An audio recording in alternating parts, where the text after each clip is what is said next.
Muy buenas tardes, queridos hermanos. En esta noche nos corresponde la clase número 2 de Epístolas Paulinas y el módulo 2, ya Epístolas Paulinas 2, así que esperamos con la ayuda del Señor, ¿no es cierto?, poder comenzar y ser bendecidos también, ¿no es cierto?, con primera, segunda de Tesalonicenses y a ver si alcanzamos a primera de Timoteo y Tito, ¿ya? Así que oramos al Señor para que nos pueda bendecir en esta tarde. Dios, te damos gracias por tu amor, por tu fidelidad. Gracias porque podemos en esta tarde, Señor amado, ser preparados y capacitados, Señor, para toda buena obra a través de tu palabra. En esta hora pedimos por aquellos que seguirán añadiendo, Señor, a la clase y que también puedan ser bendecidos de una manera especial y sobrenatural, y también puedas bendecir nuestras vidas, nos puedas fortalecer a cada uno de nosotros, Señor. Sabemos que para nosotros que somos tus hijos, el fin de semana tiene muchas actividades, es bien fuerte, Dios mío, y por eso también pedimos tu renovación, tu fortaleza, tu gracia y tu dirección. Gracias por este tiempo, ponemos delante de ti todo y esperamos en ti, Señor, con todo nuestro corazón. Gracias, oramos en el nombre de Jesús. Amén y amén. Bueno, vamos a compartir.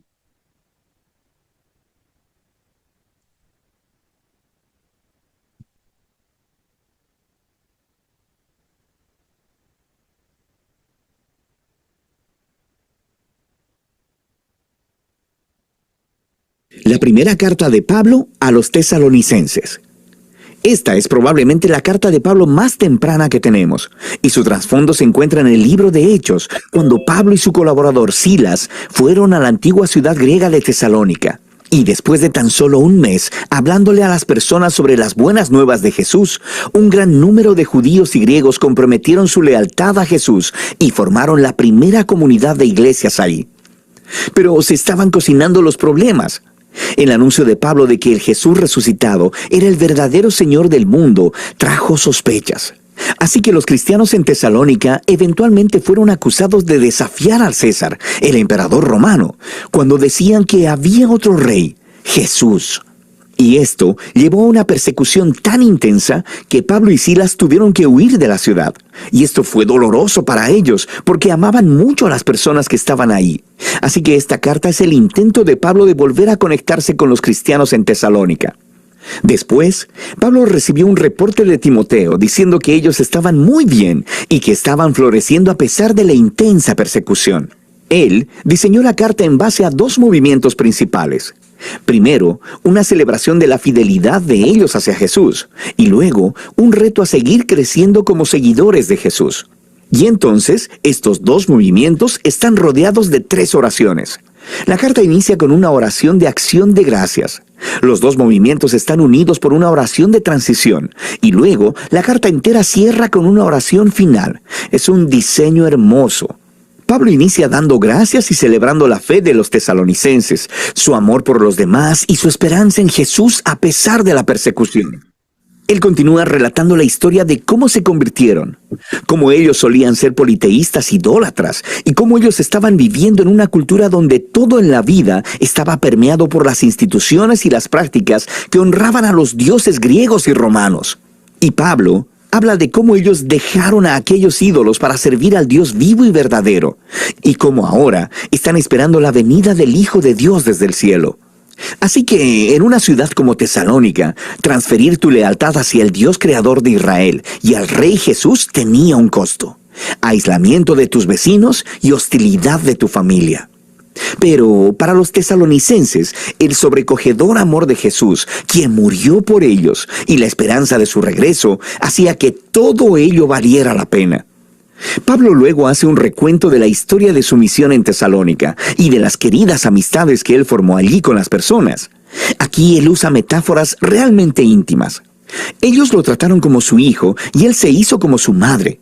Y como su padre, él dice, nos hemos complacido en impartirles no solo el Evangelio de Dios, sino también nuestras propias vidas, pues llegaron a ser muy amados para nosotros. Pablo nos recuerda aquí que la esencia del liderazgo cristiano no se trata de tener poder o influencia.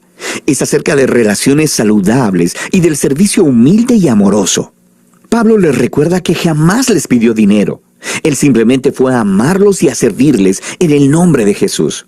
Así que Pablo continúa reflexionándoles en la persecución que tienen en común, del mismo modo que Jesús fue rechazado y asesinado por su propio pueblo. Ahora Pablo está siendo perseguido por los judíos y los tesalonicenses están enfrentando hostilidad de sus vecinos griegos. Y Pablo obtiene un extraño consuelo al saber que los sufrimientos que juntos padecen son una manera de participar en la historia de la vida y resurrección de Jesús. Pablo luego comparte acerca de la angustia que experimentó cuando escuchó sobre las dificultades que los tesalonicenses enfrentaron después de que él y Silas huyeron. Así que él envió a Timoteo para apoyarlos y para ver cómo estaban. Y para su gozo, Timoteo descubrió que ellos continuaban con firmeza, eran fieles a Jesús, estaban llenos de amor por Dios y su prójimo, y deseaban tanto ver a Pablo, tanto como Pablo deseaba verlos a ellos. De manera que Pablo concluye con una oración por resistencia. Y lo que es genial es que aquí él introduce los temas que va a tratar en la segunda mitad de la carta. Él ora para que Dios haga crecer la capacidad de ellos de amar, que fortalezca su compromiso por la santidad. Según ellos, fundamentan sus esperanzas en el regreso del Rey Jesús. Así que él abre el segundo movimiento de la carta, retándolos a vivir una vida que sea consistente con las enseñanzas de Jesús. De manera que esto significa, primero que nada, un serio compromiso a la santidad y a la pureza sexual. En contraste con la cultura promiscua y sexualmente destructiva que está a su alrededor, ellos deben seguir la enseñanza de Jesús de experimentar la belleza y el poder del sexo dentro del refugio de una relación de pacto matrimonial comprometida. Dios toma muy seriamente la impureza sexual, dice Pablo. Esta deshonra y destruye a las personas y a su dignidad.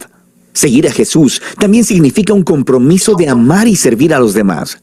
Así que Pablo les instruye sobre que los cristianos deben ser conocidos en la ciudad como personas confiables, que trabajan muy duro, no solo para ganar dinero, sino para generar recursos, tanto para sí mismos como para compartir generosamente con las personas en necesidad. Después de esto, Pablo trata varias preguntas que los tesalonicenses tenían respecto a la esperanza futura en el regreso de Jesús. Así que algunos cristianos en la iglesia habían muerto recientemente, muy probablemente asesinados como mártires, y sus amigos y familias se preguntaban acerca de cuál sería su destino cuando Jesús regresara. Así que Pablo deja claro que a pesar de su dolor y pérdida, ni siquiera la muerte puede separar a los cristianos del amor de Jesús. Cuando Él regrese como Rey, Él traerá hacia sí mismo tanto a los vivos como a los muertos. Y Pablo aquí utiliza una imagen realmente genial. Usa un lenguaje que normalmente describiría la manera como un súbdito del César romano enviaría una delegación para recibir su llegada a la ciudad. Luego, Pablo aplica esta imagen a la llegada del Rey Jesús.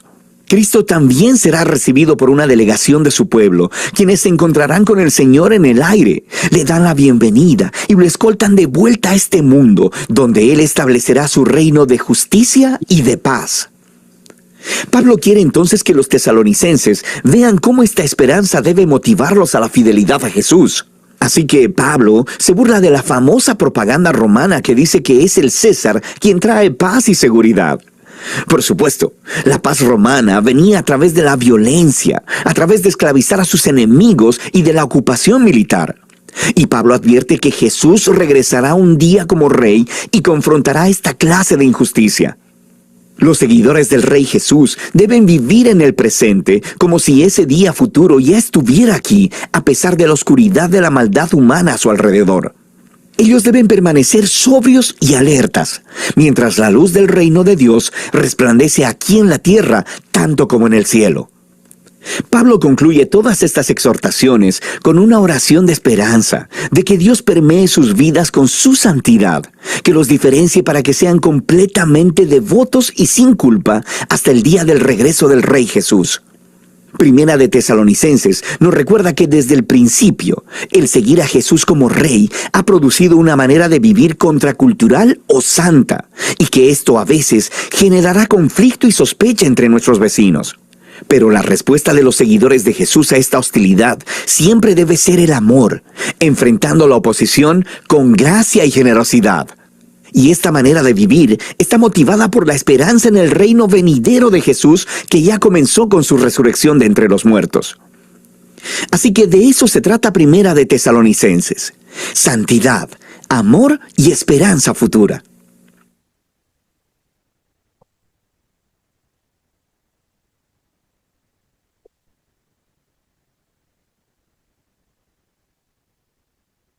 Bueno, queridos hermanos, ahí, ¿no es cierto?, tenemos un pequeño resumen de esta carta que nos corresponde ver en el día de hoy. Primera, segunda de Tesalonicenses son consideradas cartas escatológicas, ya que tienen que ver, ¿no es cierto?, con estos acontecimientos futuros y preguntas que tenía la iglesia con respecto, ¿no es cierto?, a la venida del Señor.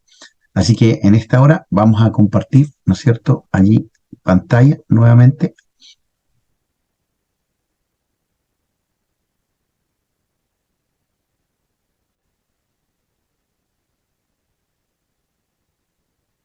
Y entonces nos correspondería hoy día, queridos hermanos, ver epístola del apóstol Pablo a la iglesia de Tesalónica, ¿verdad? Y que podamos estar viendo hoy también segunda y probablemente alcancemos a ver primera y segunda de Timoteo, si el Señor nos da, ¿no es cierto?, y nos permite avanzar allí, ¿ya? Entonces, contenido, una introducción, un trasfondo, como lo hemos visto en todas las cartas, ¿no es cierto?, del apóstol.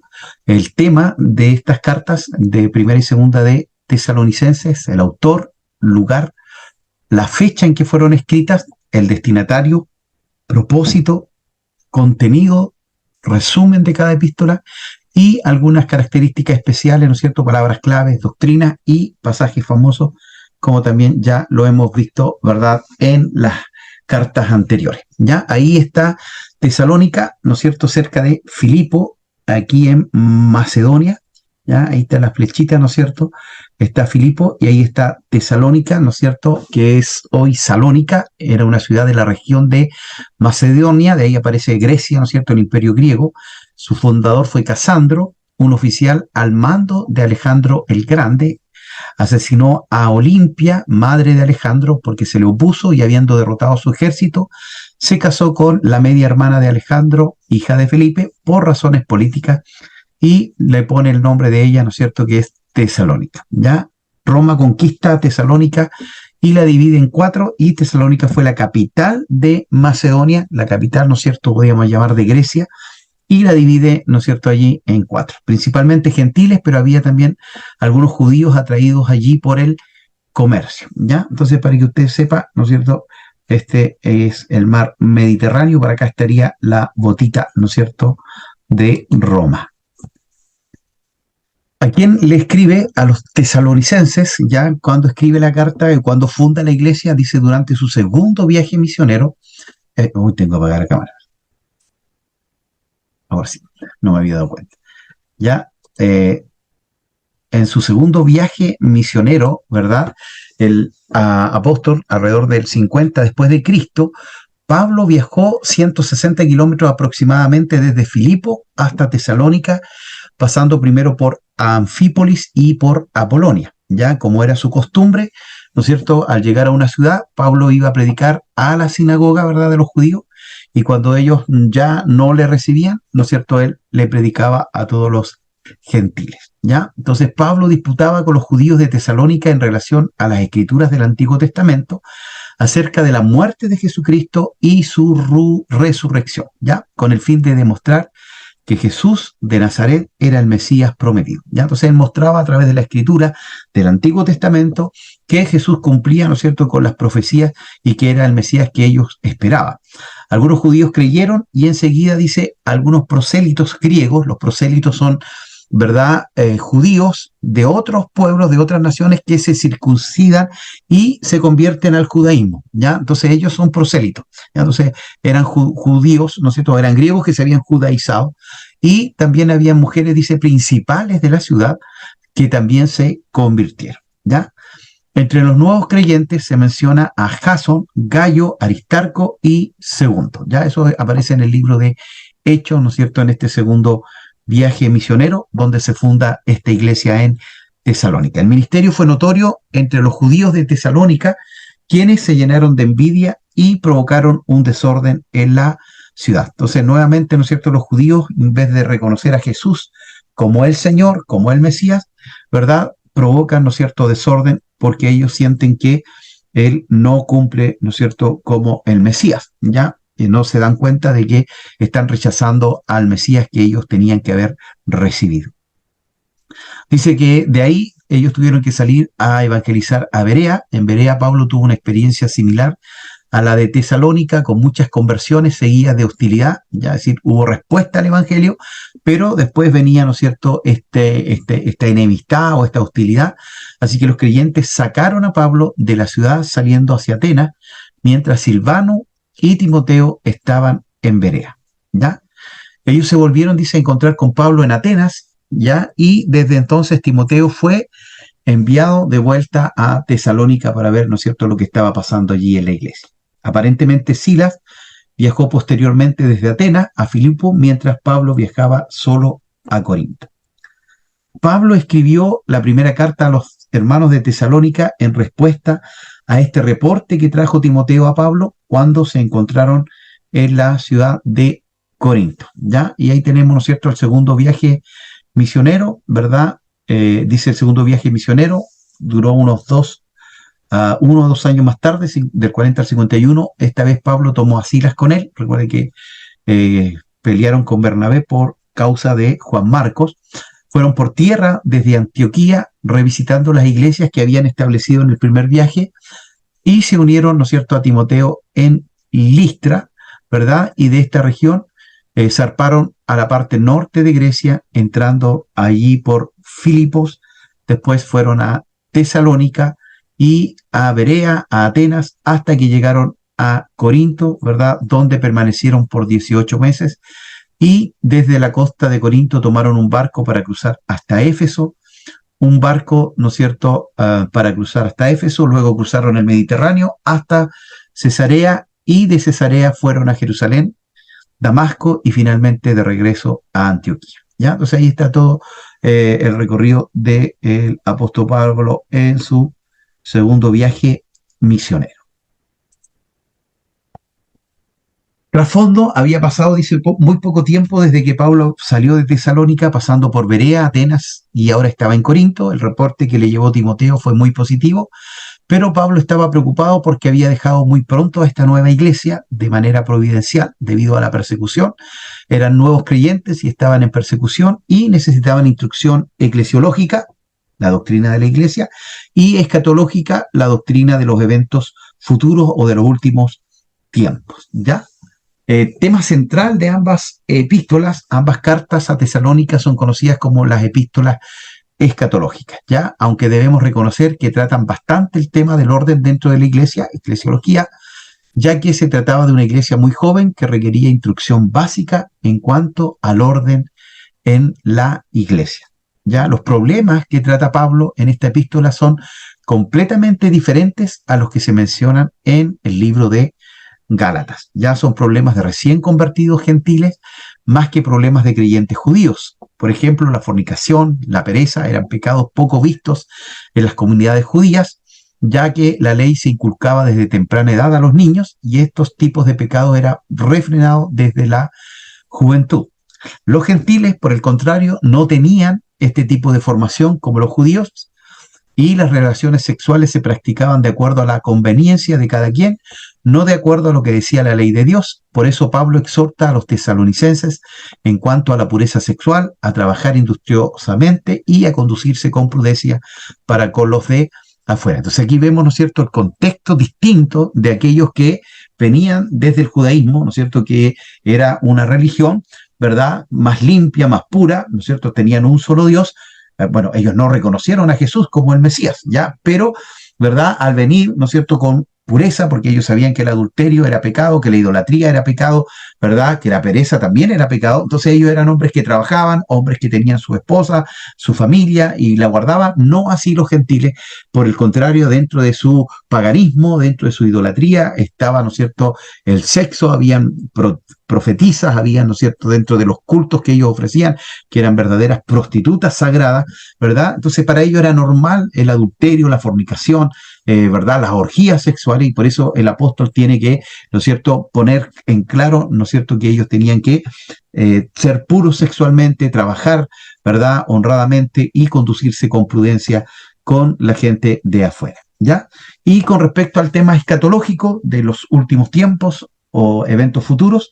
Aunque Pablo había hablado, dice, con ellos anteriormente, ellos tenían dudas en cuanto a los que habían muertos en Cristo al momento de la segunda venida, y también en cuanto a las ocasiones y los tiempos de este glorioso evento. Entonces ellos sabían, ¿no es cierto?, que el Señor venía por segunda vez y estaban ansiosos esperando esta segunda venida, pero querían saber cuándo iba a ser y cómo iba a ser y qué había pasado, ¿no es cierto?, con aquellos que ya habían partido a la presencia del Señor, ¿ya? Entonces ahora entramos en tierra derecha con respecto a el tema central de Primera de Tesalonicenses. Dice que es una alabanza de parte del apóstol Pablo por la firmeza y crecimiento de esta nueva iglesia que estaba siendo perseguida, ¿ya? Entonces, en medio de la persecución, la iglesia comenzó a crecer en mayor forma, y dice corrección de ciertos errores que habían surgido, entre ellos en aspectos de orden eclesiástico y escatológico, ¿ya? Entonces, el apóstol, ¿no es cierto?, alaba a esta iglesia porque en medio de la dificultad permaneció fiel, pero también corrige algunos errores, ¿no es cierto?, que habían surgido del tema de la iglesia y de los eventos futuros, ¿ya? Un tema apologético, dice, apologética, defensa de la fe, recuerde esa palabra siempre, ¿verdad?, donde Pablo defiende su relación con la iglesia en el momento de su nacimiento y cómo él predicó el evangelio en medio de gran oposición, lo que lo llevó, ¿no es cierto?, a salir pronto de allí, ¿verdad?, porque su vida estuvo en riesgo.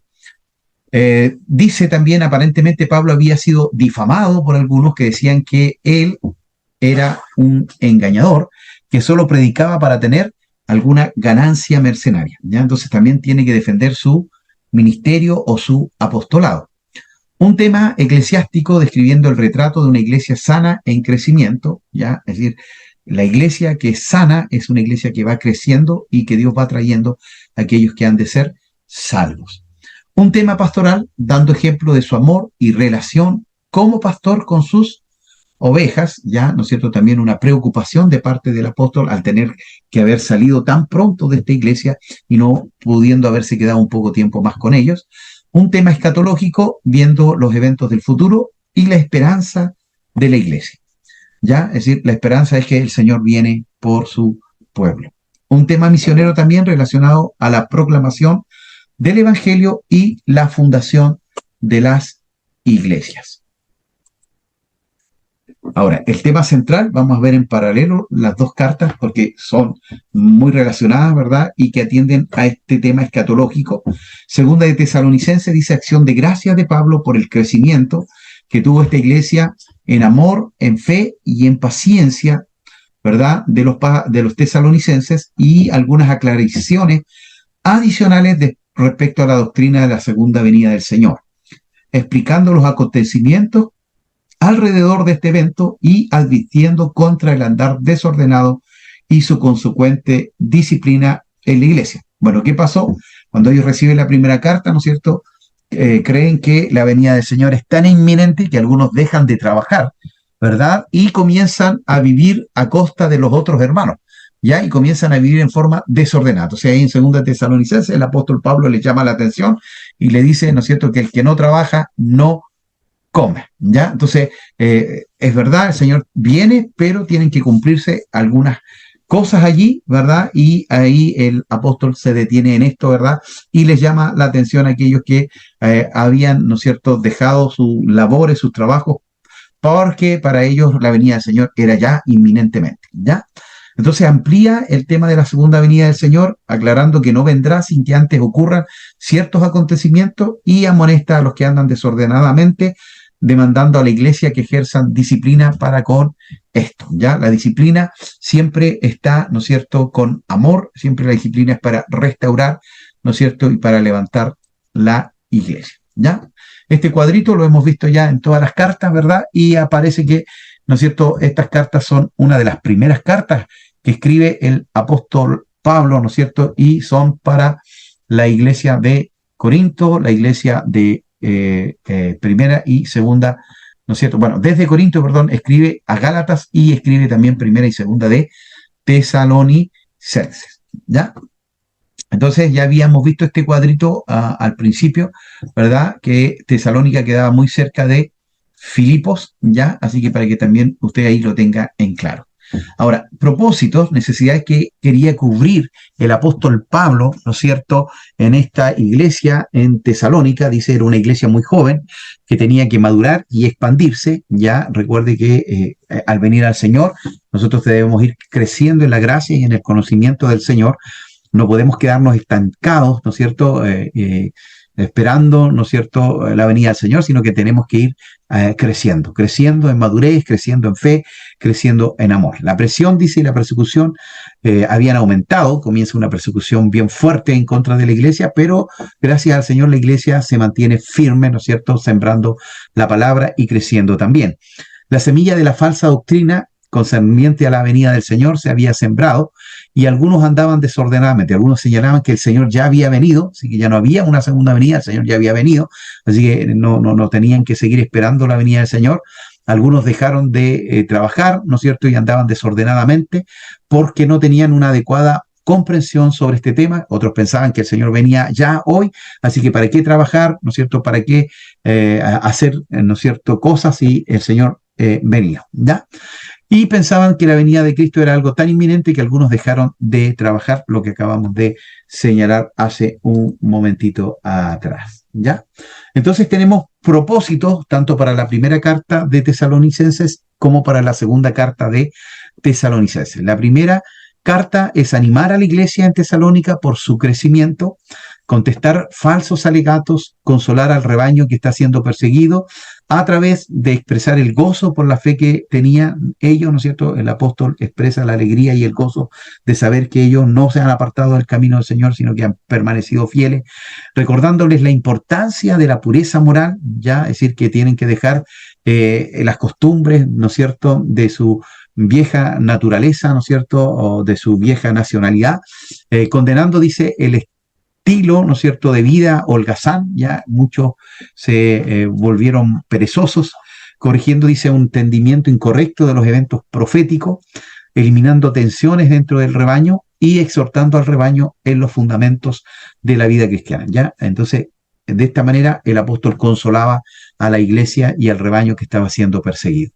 Propósitos en la segunda carta, bueno, incentivar, ¿no es cierto?, a perseverar en medio de la persecución, y aclarar, dice, la verdad sobre la venida de Cristo y los eventos que la anteceden, corrigiendo la falsa enseñanza, ¿ya? Entonces, ellos entendieron mal lo que el apóstol le había dado en la primera carta y tiene que, ¿no es cierto?, corregir aquello el apóstol Pablo, para quitar, dice, la equivocación respecto a que el día del Señor está cerca, en el sentido de que ellos pensaban que era ya, así que no hay para qué trabajar, no hay para qué, ¿no es cierto?, hacer casa, hacer familia. Y reprensión, dice, y confrontación a los ociosos, que andaban desordenadamente, ¿ya? Entonces, muchos se aprovecharon de esto y dejaron de trabajar, pero tenían que ser mantenidos por la iglesia, ¿ya? Por los hermanos de la iglesia, y por eso el apóstol les tira la oreja. ¿Algún contenido de primera de Tesalonicenses? Bueno, capítulo 1, del verso 1 al 10, saludos y acción de gracias por su conversión y fe continua, es decir, un crecimiento también continuo de la iglesia, a pesar de que era una iglesia nueva. Capítulo 2, del verso 1 hasta el capítulo 3, verso 5, Pablo explica su conducta hacia ellos y su profundo deseo de verles de nuevo. Capítulo 3, versos 6 al 13, el informe de Timoteo y el deleite del Pablo al escucharlo, es decir, Timoteo le trae buenas nuevas, buenas noticias con respecto a la iglesia. Y capítulo 4, del 1 al 12, ¿no es cierto?, le escribe para que ellos puedan vivir, para agradar a Dios. Y capítulo 4, verso 13 al 5, 11, la segunda venida de Cristo. Y por último, capítulo 5, verso 12 hasta el 2, 8, dice instrucciones finales sobre la oración. Entonces ahí tenemos el resumen, ahora un poquito más extenso. Pablo inicia su carta, ¿no es cierto?, con un saludo de acción de gracias por la conversión y el celo de los hermanos allí en Tesalónica, ¿ya? Entonces eso también es muy relevante y muy importante, ¿no es cierto?, esta gratitud que tiene el apóstol Pablo hacia ellos. Dice, verso 1 de Tesalonicense, palabra de Dios para todos. Estimados hermanos, en la iglesia que está unida a Dios Padre y al Señor Jesucristo en la ciudad de Tesalónica, un cordial saludo de Pablo, Silvano y Timoteo. Que la paz y las bendiciones de Dios estén con ustedes. Cada vez que oramos, los recordamos y les damos gracias a Dios por todos ustedes. Y el verso 3 dice, agradecemos a Dios, nuestro Padre, porque su fe y su amor los ha animado y los inspira a trabajar. Y también damos gracias a Dios porque la esperanza que tienen en nuestro Señor Jesucristo los mantiene constantes. Bueno, estas tres palabritas siempre aparecen casi en todas las cartas del apóstol Pablo. Si tiene la oportunidad de leer La medida de la iglesia de Jean Yeats, él habla de esto, habla, ¿no es cierto?, de que el apóstol Pablo medía el crecimiento de la iglesia por el amor, por la fe y la esperanza. Ya siempre tomaba como ese nivel o esa medida para darse cuenta si la iglesia estaba creciendo. No eran los números, ¿no es cierto?, no eran las actividades, sino que él siempre hacía referencia a la fe, a la esperanza y al amor. ¿Ya? Entonces, inicia con este saludo, acción de gracias por la conversión, por el celo que tenían nuestros hermanos de Tesalónica, y también, ¿no es cierto?, repasa y defiende su ministerio entre ellos, y también habla del efecto que este ministerio tuvo entre los creyentes, cómo hubo rápida aceptación y cómo la iglesia creció rápidamente. Pablo revela el amor y la preocupación constante que tiene por la iglesia en Tesalónica, por lo cual también ora por ellos, ¿ya? Entonces eleva una oración y un clamor para la vida de ellos. El capítulo 4 dice, vemos una sección dedicada a la instrucción, en el cual Pablo les habla, ¿no es cierto?, de la necesidad de la santidad. Otra vez hacemos este comentario, ¿no es cierto? Los gentiles venían, ¿no es cierto?, con un trasfondo muy pecaminoso, con mucha inmoralidad sexual, con mucha idolatría, con mucho paganismo, ¿verdad? Entonces era necesario hablar, ¿no es cierto?, de esta conducta, de esta pureza sexual y de la santidad, del amor fraternal que tenían que tener también entre ellos, de una conducta ordenada, ¿ya? Porque, bueno, esta misma vida de pecado, ¿no es cierto?, licenciosa, hace que también sea una vida desordenada, ¿verdad? Y por eso el apóstol también les pide que tengan, ¿no es cierto?, esta conducta ordenada, del consuelo que se deriva, ¿no es cierto?, de la esperanza del regreso del Señor, y la necesidad de permanecer alertas y en calma en vista de el regreso del Señor Jesucristo. Finalmente, Pablo da una serie de breves exhortaciones hasta que concluye, ¿no es cierto?, que con una oración y algunos pedidos finales y también la bendición. Contenido de la segunda carta a los tesalonicenses, bueno, saludos y acción de gracias, también una oración. Después, capítulo 2, la segunda venida y el hombre de pecado, ¿cierto?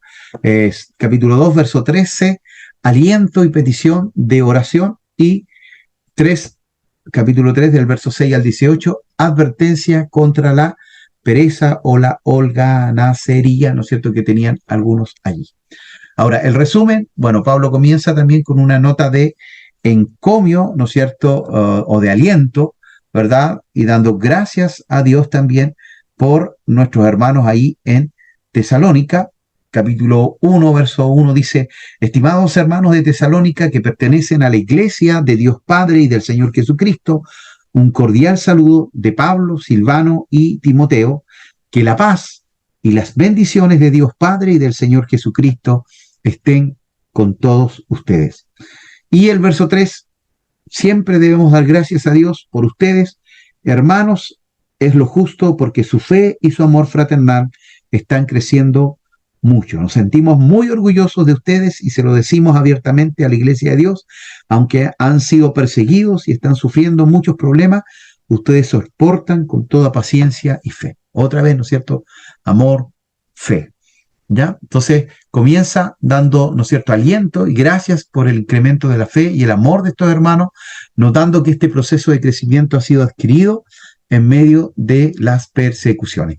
Bueno, siempre, queridos hermanos, que la iglesia ha sido perseguida, lo que ha producido es pureza, es limpieza, ya que haya mayor compromiso, ¿ya? ¿Por qué? Porque cuando no hay persecución, ¿no es cierto?, como que el cristiano se relaja y mucha gente va a la iglesia sin un mayor compromiso, ¿verdad? Y eso también a veces afecta por el mal testimonio, ¿verdad?, que tienen algunos cristianos, porque como no hay persecución, ¿no es cierto?, no hay mayor demanda.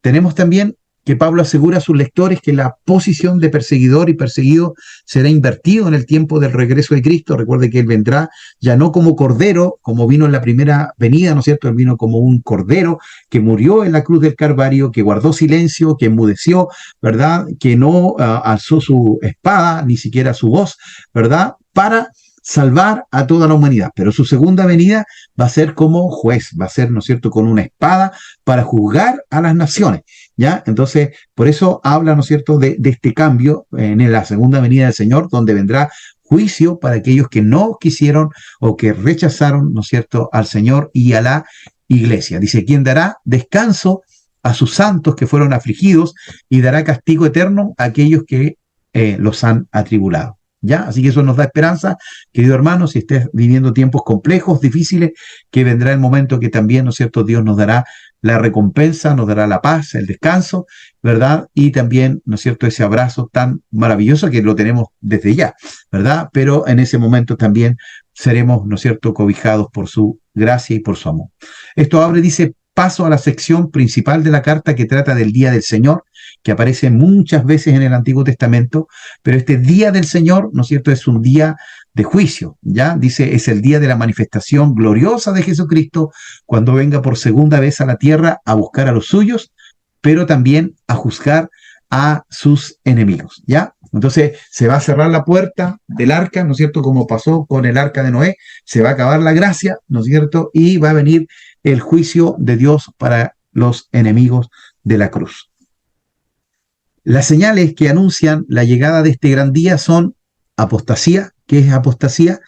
Queridos hermanos, es cuando un cristiano abandona la fe, se aparta del camino de la fe, ¿no es cierto? Abandona la fe y deliberadamente comienza, ¿no es cierto?, a pecar y a vivir una vida lejos del Señor, ¿ya? Entonces, hay apostasía, ¿no es cierto? Gente que estaba en la iglesia, que servía al Señor, hoy comienza a abandonar la fe y comienza también la manifestación o la revelación del hombre de pecado. Ya este hombre de pecado, ¿verdad?, que ha sido manifestado en el tiempo, ¿verdad? Algunos lo han señalado como Nerón, ¿verdad?, o como algunos emperadores romanos, como también, ¿no es cierto?, algunos papas, como Hitler, ¿verdad? Pero también sabemos que el anticristo, ¿no es cierto?, se manifestará y también, ¿no es cierto?, está preparándose todo este camino también, ¿no es cierto?, para la manifestación de este hombre de iniquidad y de pecado.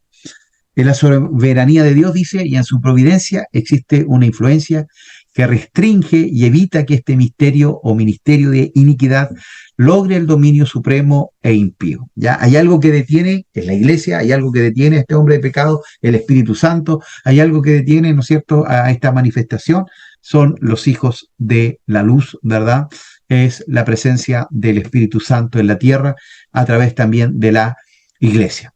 En tanto, dice la providencia, restringe esta fuerza hasta que venga el cumplimiento del tiempo y el Señor permita que el mal sea totalmente manifestado y entonces venga el Señor Jesucristo para dar una rápida retribución al anticristo, destruyéndolo con el resplandor de su venida y con el espíritu de su boca. ¿Ya? Qué tremendo, queridos hermanos, ¿verdad? Que el Señor va a traer juicio, ¿no es cierto?, contra este hombre de iniquidad, pero también es preocupante saber que hoy cómo está el mundo lleno de maldad y de pecado. Entonces, ¿cómo va a ser en ese momento cuando, ¿verdad?, la iglesia sea quitada, ¿no es cierto?, y seamos llevados a la presencia del Señor, ¿verdad?, y este anticristo, ¿no es cierto?, se manifieste y haga lo que quiera acá en la tierra, ¿ya? Pero va a ser destruido, ¿no es cierto?, por, ¿no es cierto?, nuestro Señor, allí con el resplandor de su venida y con el espíritu de su boca también. La última sección de la carta se caracteriza por una mezcla de acciones de gracia y amonestaciones, sobre todo amonestaciones a los ociosos, a los entrometidos y recalcitrantes, que son un mal testimonio para la iglesia y deben ser disciplinados. Entonces llama la atención a estos hombres que dejaron de trabajar y que andaban de casa en casa, ¿no es cierto?, para ser alimentados, ¿verdad? Y les pide que trabajen, ya que trabajen, porque es parte, ¿no es cierto?, de la vida del cristiano, del creyente y también del testimonio. Los creyentes deben esperar al Salvador de manera serena y diligente. Es decir, debemos vivir como si el Señor viniera hoy, pero debemos proyectarnos como si el Señor viniera en 100 años. ¿ya? Es decir, no podemos decir, no voy a trabajar, no voy a estudiar porque el Señor viene.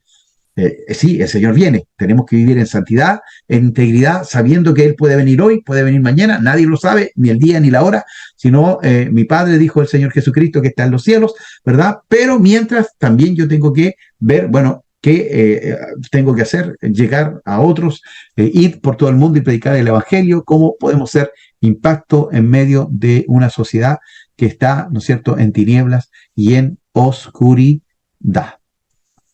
Ahora, cosas importantes, ¿no es cierto?, en estas dos cartas, primera y segunda de Tesalonicenses. Bueno, ideas claves en primera de Tesalonicenses, es una de las primeras epístolas del apóstol Pablo, ya lo señalamos. Si Gálatas fue escrita posteriormente a la fecha que pensamos, primera de Tesalonicenses sería la primera epístola escrita por Pablo, ¿ya? Entonces, es una de sus primeras cartas.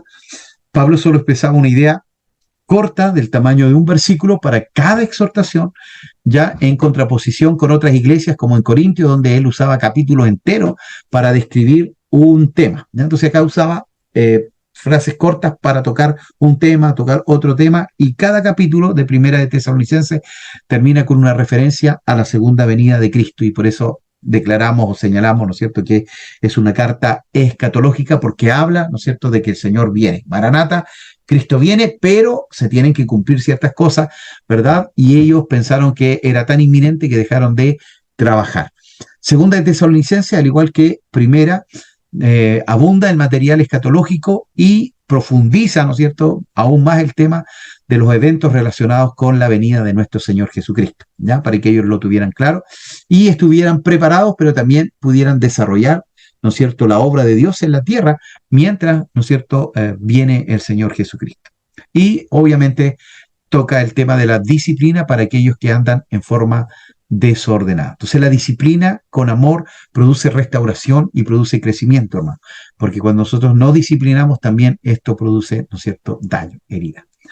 Ideas destacadas en ambas cartas, bueno, la escatología, ya los eventos futuros, aunque el tema escatológico es predicado por los hombres de Dios en otros momentos, las epístolas a los tesalonicenses tienen la más antigua y completa discusión del tema escatológico en toda la literatura cristiana, ¿verdad? Muchas veces nosotros decimos lo escatológico solamente está en Apocalipsis. No, está en primera y segunda de Tesalonicenses, especialmente, ¿no es cierto?, lo que refiere a la segunda venida de nuestro Señor, ¿ya? Y también, ¿no es cierto?, algo que se destaca en ambas cartas es el corazón del apóstol Pablo. Ya el apóstol, ¿no es cierto?, abre su corazón también, ¿no es cierto?, y señala el amor y el aprecio que tiene hacia la iglesia y cómo él quedó, ¿no es cierto?, preocupado al no haber podido estar más tiempo con la iglesia cuando él la levantó, la fundó y estuvo trabajando con ellos y tuvo que retirarse de allí, ¿no es cierto?, debido a esta persecución que podía haberle costado la vida al apóstol Pablo. ¿Ya? Entonces, grandes doctrinas en estas cartas, bueno, con respecto a la escatología, el tiempo del regreso de Cristo, ¿ya? No lo sabe nadie, solo el Señor, mi Padre que está en los cielos, ¿ya? Entonces, cuando alguien dice, mire, el Señor viene, tal fecha, tal día, no crea, porque nadie sabe la hora, nadie sabe el día. Sí hay, ¿no es cierto?, profecías que están cumplidas, pero nosotros no podemos decir tal día, tal hora, no lo sabemos, ¿verdad? Porque dice que vendrá como ladrón en la noche cuando nadie lo espere. El ministerio de la iniquidad, ¿no es cierto?, del anticristo, la manifestación de este hombre, ¿no es cierto?, de pecado, que está detenido porque creo yo, ya particularmente que es la iglesia, ¿no es cierto?, que detiene esta manifestación de este hombre de pecado, de iniquidad. Por eso creo que cuando la iglesia sea arrebatada, ¿no es cierto?, él va a manifestarse en forma clara, ¿no es cierto?, en medio de este mundo, ¿verdad? Y el Espíritu Santo cambia, ¿no es cierto?, su función de trabajar con la iglesia, ¿verdad?, vuelve, ¿no es cierto?, en este paréntesis escatológico a trabajar con el pueblo o la nación de Israel, que va a ser, ¿no es cierto?, perseguida en el tiempo de la gran tribulación. Pastor, ¿puedo hacer una pregunta? Respecto a lo que habla que impide que se manifieste el hombre de iniquidad. Hay un texto, si no me equivoco, en el libro de Juan, que dice que el juicio de este mundo ha llegado para el príncipe de este mundo y será echado fuera. Respecto a ese texto, y con este también, ¿usted cree que Satanás no está aquí físicamente en la tierra, sino que está gobernando en su lugar donde dice la estrella del norte, si no me equivoco, que habla en Isaías? ¿Usted cree que él no está aquí en la tierra y que de alguna manera lo que está funcionando solamente son los demonios, la jerarquía demoníaca y él gobierna desde allá? Sí, yo creo que tiene un ejército muy bien organizado, Satanás, muy bien organizado, y quien Pero no está físicamente aquí, no está físicamente aquí en la tierra. No estaría físicamente en la tierra. Si es que hay alguna manifestación, recuerde que él no es omnipresente, él está solo en un lugar, en un momento determinado, pero sí, bueno, estos principados, estas potestades, ¿no es cierto?, que están sobre países, sobre naciones, sobre montañas o cosas por el estilo, creo yo que él está en un trono igual, ¿no es cierto?, y recibiendo información y llevando como, y mandando, ¿no es cierto?, a estos demonios y a estos espíritus dentro de la tierra. Gracias, pastor. De nada, mi estimado hermano. ¿Ya? Bueno, viene también la gran apostasía y querido hermano, eso está pasando a través del mundo entero. Hoy la realidad, ¿no es cierto?, en Europa es que los templos se están convirtiendo en discoteca, en café, porque nadie está yendo a la iglesia, es decir, le dieron la espalda a Dios, se olvidaron de Dios. Y bueno, creo que la pandemia hizo un golpe ahí en Europa para que también la gente volviera a Dios, porque se dieron cuenta que los mejores médicos, la medicina más avanzada, no fue capaz de detener un virus, ¿verdad? Y muchos volvieron a Dios. Pero lamentablemente, ¿no es cierto?, esta apostasía está a nivel mundial y también lo podemos ver a nuestro alrededor, ¿ya? Es decir, bueno, acá tuvimos la bendición de tener estos días al evangelista Alberto Motesi, y dentro de sus temas que digo, especialmente a la pastoral, comentaba esto, es decir, que era como bien extraño que había lugares que se declaraban muy cristianos, ¿no es cierto?, muy evangélicos, pero donde había mucha violencia, donde había mucho pecado, donde había mucho robo, mucho hurto. Entonces decía, ¿qué pasa? Bueno, porque no está haciendo efecto el evangelio, porque la gente realmente no se está convirtiendo, ¿ya? Entonces está siendo quizás religiosa. Que el Señor nos ayude, ¿no es cierto?, y que nos libre, ¿no es cierto?, de apartarnos del camino de la vida, de la verdad, ¿no es cierto?, y que cada día podamos saber, ¿no es cierto?, que no es con nuestra fuerza, es con la gracia del Señor. El que cree estar firme, mire que no caiga, ya que nuestra dependencia sea absoluta, ¿no es cierto?, al Señor. Bueno, lo que le detiene o impide que se manifieste ya toda maldad, ellos lo sabían. Entonces, dice ahí, ¿no es cierto?, hay algo que lo detiene, pero no lo dice el apóstol Pablo, porque se supone que los hermanos ya lo sabían, pero nosotros suponemos, ¿no es cierto?, que puede ser la iglesia, que puede ser, ¿no es cierto?, el Espíritu Santo. Entonces, suponemos, pero creo yo, ¿no es cierto?, que es la presencia de la iglesia aquí en la tierra, y por eso, hermano, no ha llegado el mal, ¿no es cierto?, a toda su dimensión, ¿ya? El hombre de pecado, que es el anticristo, ¿no es cierto?, que tiene que manifestarse, ¿verdad?, que va a traer unidad o paz aparente, ¿verdad?, pero después vendrá la destrucción. Escatología del inconverso también allí, ¿no es cierto?, ¿qué pasa con aquellos que no conocieron al Señor? Eclesiología, con respecto a la iglesia, las doctrinas que aparecen allí, la sujeción y respeto a los líderes, que hoy también eso, hermano, se ha perdido mucho dentro de las iglesias. ¿Verdad? Lamentablemente, ¿no es cierto?, la gente hoy, a muchos cristianos en realidad no hacen o no respetan a sus líderes, a sus pastores, y eso es parte del cristianismo, ¿ya? Es decir, nosotros tenemos que estar bajo sujeción, ¿verdad?, bajo obediencia, porque si el mismo Señor Jesucristo se sujetó a su Padre cuando estuvo en la tierra, ¿cuánto más nosotros no nos vamos a sujetar a aquellas autoridades que Dios ha puesto allí, ¿no es cierto?, eclesiásticas en nuestras congregaciones o en nuestras denominaciones?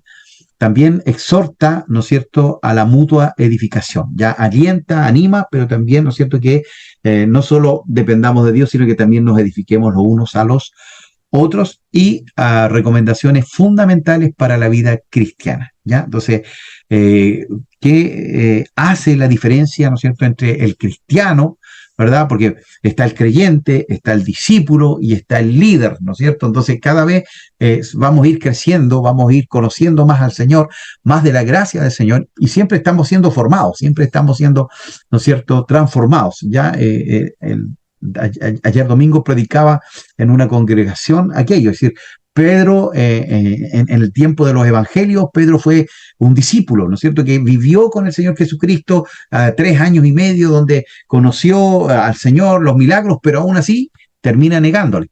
En los hechos, ¿no es cierto?, pasa a ser un líder porque recibe el poder del Espíritu Santo, se levanta y predica, se convierte en 3.000, predica de nuevo, se convierte en 5.000, pero también había falencia en su liderazgo, ¿ya? Entonces después, cuando escribe primera y segunda de Pedro, él ya es un hombre maduro, ¿verdad? Y les comienza a decir a la iglesia, ustedes, le escribe a la iglesia universal, ¿verdad? Allí que estaba siendo perseguida, ¿verdad? Y que estaban muriendo por la causa de Cristo, le dice, bien, muchachos, qué bueno que estén dentro de su vida por Cristo, ¿ya? ¿Por qué? Porque cuando uno va creciendo y va madurando, ¿no es cierto?, llega el momento en que, recuerde, él negó al Señor allí, ¿verdad?, ante unas mujeres, ante unos soldados, llora amargamente, Dios restaura su corazón, es lleno del Espíritu Santo, pero al final, ¿no es cierto?, la madurez se refleja en esas cartas que él escribe, donde le dice a los cristianos, ustedes están sufriendo, pero qué lindo es sufrir por la causa de Cristo, y lo que padecemos aquí no es nada comparado con lo que va y nos espera en el cielo. ¿Se da cuenta? Entonces, también nosotros necesitamos esto, edificar, crecer en la gracia del Señor, y no ir solo a la iglesia el día domingo, ¿no es cierto?, y ocupar allí un asiento, sino que Dios tiene algo más para cada uno de nosotros. Recomendaciones fundamentales y la disciplina dentro de la iglesia para, ¿no es cierto?, aquellos que estaban en desorden, ¿no es cierto?, o haciendo sin trabajar, ¿verdad?, y recibiendo de parte de la iglesia, ¿no es cierto?, ayuda de alimento, de alojamiento y de comida, ¿ya? Ahora, pasaje importante, bueno, el testimonio de conversión, Primera de Tesalonicenses, el regreso prometido del Señor, algunas exhortaciones cortas como reconocer a los líderes, amonestar a los ociosos, no pagar mal por mal, ¿verdad? Nosotros bendecimos a aquellos que nos maldicen, estar siempre gozosos, orar sin cesar, dar gracias en todo, no apagar el espíritu, examinar las profecías, abstenerse de todo mal, Dios nos santifique por completo y seamos guardados irreprensiblemente. Y en segunda de Tesalonicenses, el justo juicio de Dios sobre los impíos, la manifestación del Hijo de pecado, ¿no es cierto?, antes de la venida de Cristo, y los que no tienen amor por la verdad creerán en la mentira, serán engañados, se apartarán, apostatarán, apartarse de los que andan desordenada también mente, ¿no es cierto?, no juntarnos con ellos. No dice que no nos juntemos con la gente que no conoce al Señor, sino que aquellos que conociendo al Señor siguen una vida en pecado y en desorden. Y si alguno no quiere trabajar, entonces tampoco coma, ¿no es cierto?, le dice ahí el apóstol ¿no es cierto?, a los hermanos de Tesalónica. Palabras claves en Primera de Tesalónica, el Evangelio, ¿no es cierto?, a través de la palabra, la fe, el amor, la esperanza, Señor Jesucristo, cualquier referencia a Jesucristo dice Dios, Espíritu Santo, aflicción, tribulación o padecer, o aflicción del Señor y día del Señor. En segunda de Tesalonicenses, tribulación, persecuciones, padecer, la venida de nuestro Señor Jesucristo, referencias sinónimas, Dios, Espíritu, gloria, glorificado el hombre de pecado o aquel inicuo desordenadamente, día del Señor, y algunos pronombres, ¿no es cierto?, relativos, ¿no es cierto?, con respecto a la verdad. Recipiente, es decir, a quienes les escribe, y bueno, después de esto vamos a tener una pausa para que también, ¿no es cierto?, usted pueda moverse, ir al baño, así que con esta lámina pondríamos en pare, ¿no es cierto?, la grabación. Primera de Tesalonicenses dice que los nuevos convertidos a Cristo en Tesalónica, esos fueron los que recibieron, ¿no es cierto?, esta carta, en su mayoría eran gentiles, ya acá, ¿no es cierto?, su mayoría son gentiles y no judíos. Tesalónica era una ciudad norteña del puerto marítimo Ageo, que también se encontraba a ambos lados de la vía Ignacia, ver los recipientes de la carta en Filipo, y que en tiempo de Pablo era la principal ciudad en Macedonia, ¿ya? Entonces, Tesalónica venía a ser la capital allí en, ¿verdad?, allí en la vía Ignacia, ¿no es cierto?, en Macedonia.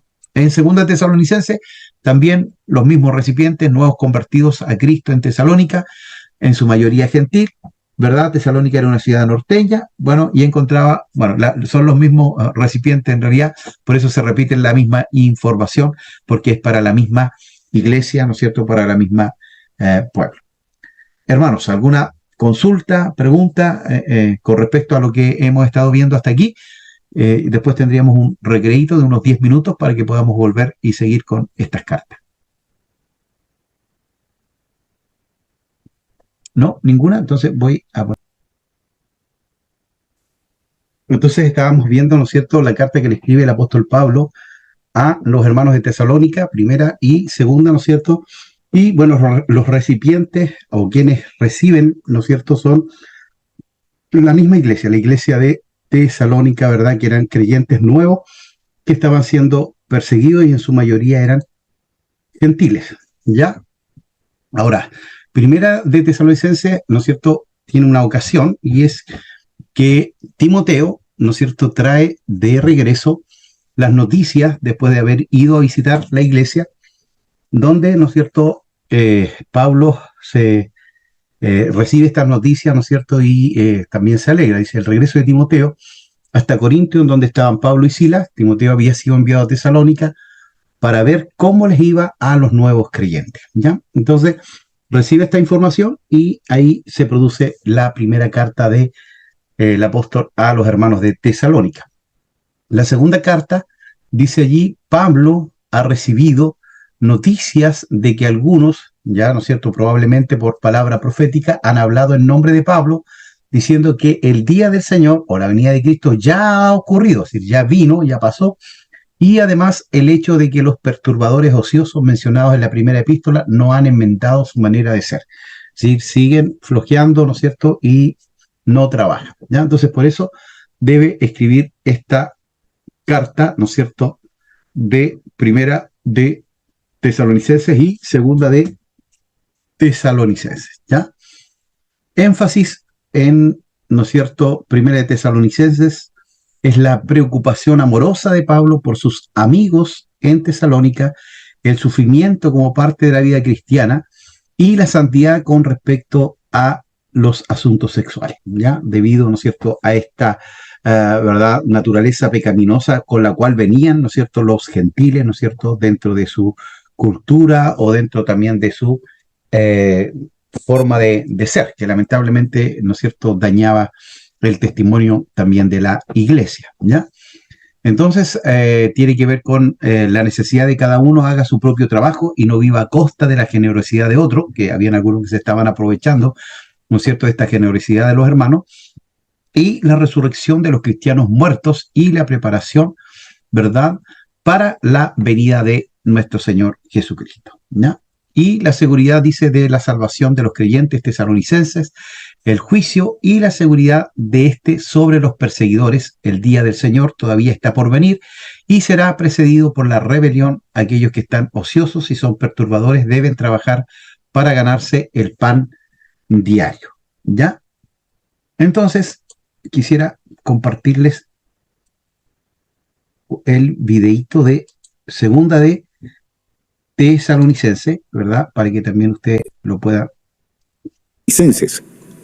No mucho tiempo después de escribir primera de Tesalonicenses, Pablo recibió un reporte sobre los cristianos en Tesalónica, de que los problemas que él había tratado... Espéreme un poquitito, no sé si le puse... Sí, Y los cristianos... Ahora sí. La segunda carta de Pablo a los tesalonicenses. No mucho tiempo después de escribir primera de Tesalonicenses, Pablo recibió un reporte sobre los cristianos en Tesalónica, de que los problemas que él había tratado en esa carta no solo habían continuado, sino que habían empeorado. Las persecuciones se habían intensificado y los cristianos tesalonicenses estaban confundidos y atemorizados respecto al regreso de Jesús. Así que Pablo envió esta breve carta que está diseñada para tener 3 secciones que abordan los 3 problemas en esta iglesia.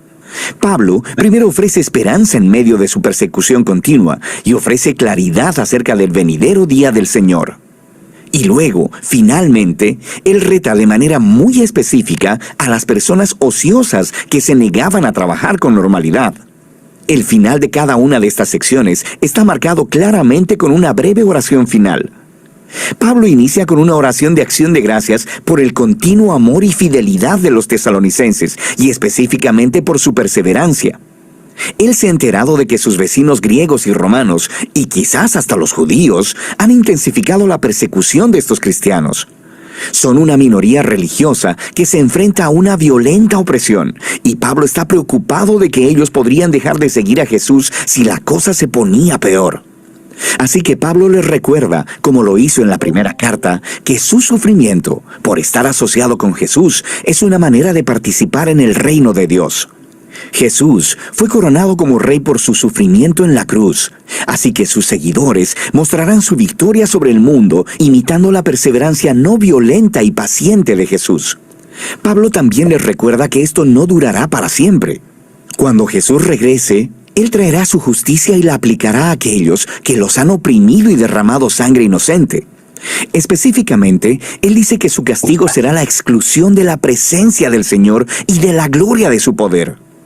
Pablo aquí no especula sobre el destino de aquellos que rechazan a Jesús, excepto para decir que a lo largo de sus vidas no quisieron tener nada que ver con Jesús, y al final van a obtener lo que desean: ser distanciados de una relación con su Creador y Rey.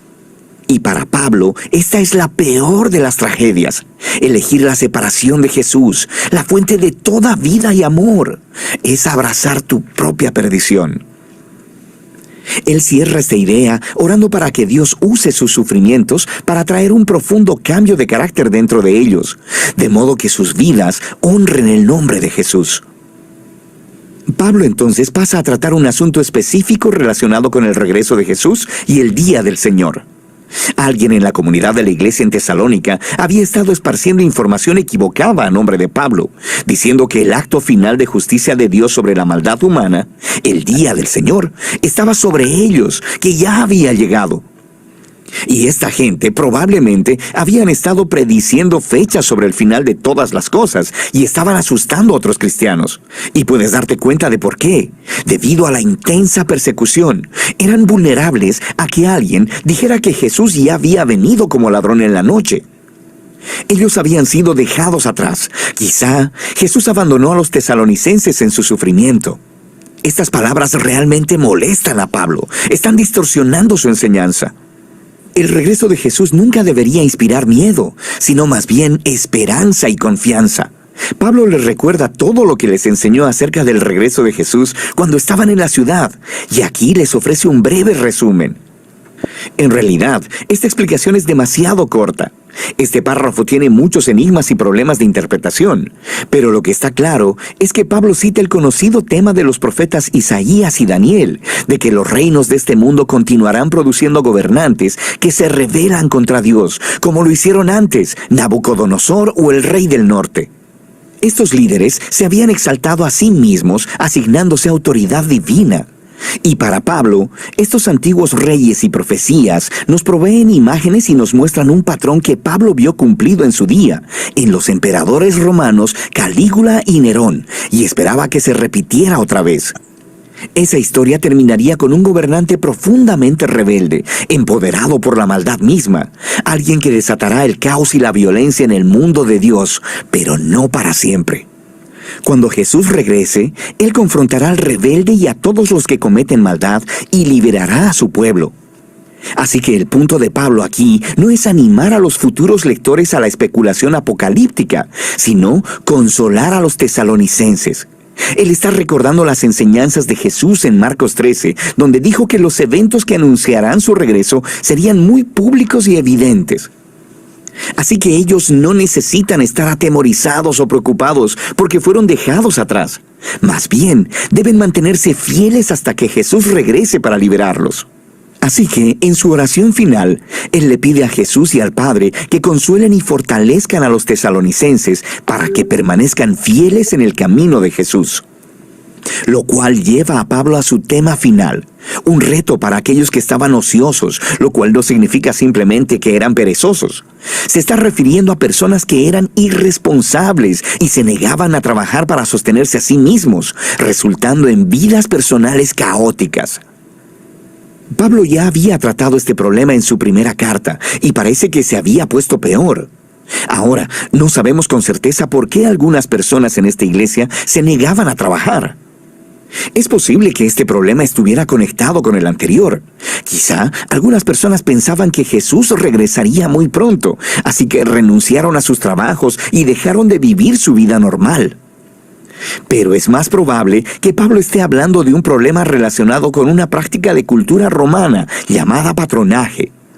Así que tenías personas pobres viviendo en las ciudades quienes se hacían clientes, una especie de sirvientes personales de las personas ricas, y se mantenían de su generosidad ocasional. Pero habían muchas condiciones no evidentes.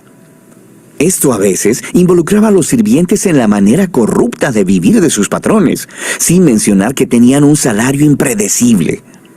Así que esto parece ser a lo que se refiere Pablo cuando dice que estas personas llevan una vida desordenada. No están trabajando y se están metiendo en los asuntos de otros. Pablo entonces les recuerda del ejemplo que les dio cuando estuvo con ellos.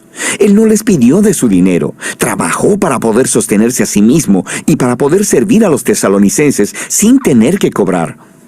Él dice que este es el ideal. Los seguidores de Jesús deben imitar el amor sacrificial de Jesús al trabajar duro para poder proveer para sí mismos, de modo que sus vidas puedan ser de beneficio para los demás.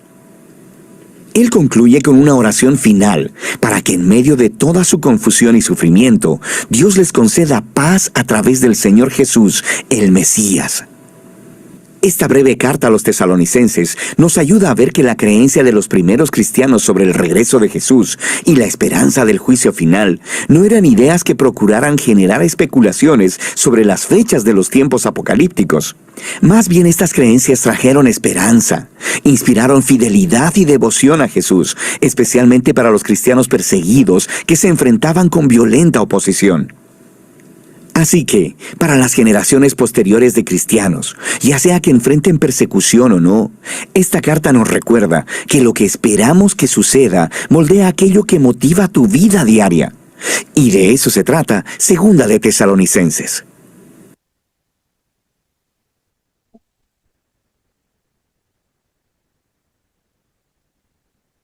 Bueno, con este resumen, ¿no es cierto?, de Segunda de Tesalonicenses, nos permite también, ¿no es cierto?, tener una visión un poquito más clara y más global, ¿no es cierto?, de ambas cartas. Ya, por eso quise pasar, porque como estamos viendo las dos cartas a la vez, para que usted no quedara ahí como en el aire. Mientras, yo voy a poner nuevamente, ¿no es cierto?, acá mi pantalla con el PPT, comentarles que, bueno, lo que se señalaba ahí, ¿no es cierto?, de esta persecución tan fuerte hacia, ¿no es cierto?, la iglesia, en este caso la iglesia de Tesalonicense, tenía también sus razones, ¿ya? ¿Cuáles eran algunas de ellas? La primera de ellas es que los emperadores, ¿no es cierto?, romanos comenzaron a demandar adoración. Entonces todos los otros pueblos, todas las otras naciones, ¿no es cierto?, tenían 10, 20, 30, 40 dioses. Agregar un dios más no tenía ningún problema, ¿ya?